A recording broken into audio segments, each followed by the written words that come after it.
প্রিয় ভাই ও বোনেরা, আপনাদের উদ্দেশ্যে বলতেছি, আজ পবিত্র লাইলাতুল কদরে আমরা অবশ্যই নামাজ পড়ব, আল্লাহর কাছে কান্নাকাটি করব। আমরা জীবনে যত গুনাহ করেছি আল্লাহ তাআলা যাতে আমাদের গুনাহগুলো মাফ করে আমাদেরকে যাতে নিষ্পাপ বানিয়ে দেয়, আল্লাহ তাআলা যাতে আমাদেরকে সহি রাস্তা দেখায়, যেই রাস্তা চললে আল্লাহর হুকুম আহকাম মানা যাবে, আল্লাহর সামনে যেয়ে আমরা দাঁড়াতে পারবো।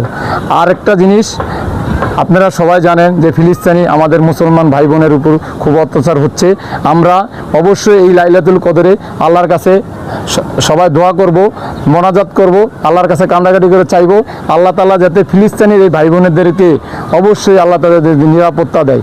আল্লাহ ছাড়া কোনো উপায় নেই, কোনো মানুষের পক্ষে সম্ভব না এটা ঠিক করা। অবশ্যই আল্লাহর কাছে আমরা এই রাত্রে চাইলে আল্লাহ তাআলা অবশ্যই আমাদের মনের আশাগুলা পূরণ করব। আমরা সবাই এই ফিলিস্তিনি মুসলমান ভাই বোনের জন্য আমরা আল্লাহর কাছে চাইবো, আল্লাহ তাআলা যাতে তাদেরকে হেফাজত করে।